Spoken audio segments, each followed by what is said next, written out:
విత్తము సంస్కృతి పటలము వ్రతము కామాది వైరవర్గంబులన్ నేడిత్తము చిత్తము హరికిని చొత్తము నిర్వాణ పదము శుభమగు మనకున్. ఈ సంసారం అనే మాయాబంధాన్ని విడదీద్దాం. కామం, క్రోధం, లోభం, మోహం, మదం, మాత్సర్యం అనే శత్రువర్గాలను చీల్చి చెండాడుదాం. చిత్తమును శ్రీహరికి సమర్పణ చేద్దాం. కైవల్య పదాన్ని అందుకుందాం.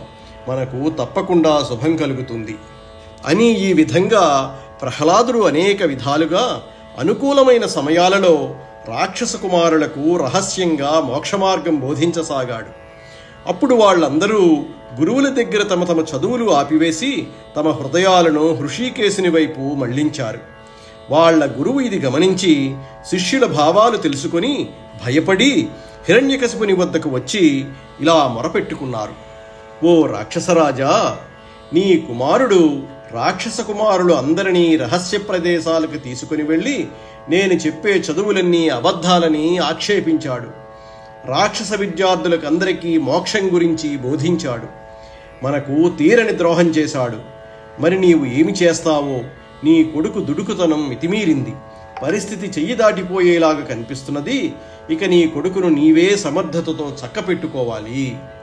ఈ గురువు మనకు మాధవుని కథలు మనోహరంగా చెప్పడు అని శిష్యులు నా గురించి అనుకుంటూ ఉన్నా నన్ను, నా మాటలను లెక్క చేయటం మానివేశారు. నేను చెప్పిన చదువు చదవటం మానివేశారు. నీ కొడుకు మంచి మాటలు చెప్తే వినే బుద్ధిమంతుడు కాదు. ఎవరు ఎన్ని చెప్పినా చక్రపాణి గురించి చెప్పటం మానడు.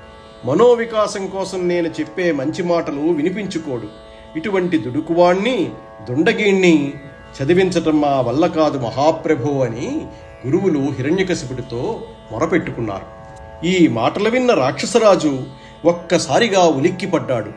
తోకత్రొక్కిన పాములాగా, గాలికి చెలరేగిన కార్చిచ్చులాగా, దెబ్బతిన్న సింహంలాగా భయంకరమైన కోపావేశంతో భగభగా మండిపోతున్నాడు. అతని శరీరం ఊగిపోయింది. కళ్ళు చింతనిప్పులయ్యాయి.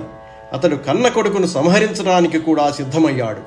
వెంటనే ప్రహ్లాదుని పిలిపించి రాజకుమారుణ్ణి ఆప్యాయతతో ఆదరించలేదు. పైగా కఠినాత్ముడైన హిరణ్యకశిపుడు పిడిగుద్దులు గురిపించి వెరపించసాగాడు. అస్మదీయంబగు ఆదేశమున కాని మిక్కిలి రవిమింట మెరయవెరచు అన్ని కాలములందు అనుకూలుడై కాని విద్వేషియై గాలి వీవవెరచు మత్ప్రతాపానల మందీకృతార్చియై విచ్చలవిడి అగ్ని విలుగవెరచు అతి తీక్షణమైన నాయాజ్ఞనుల్లంఘి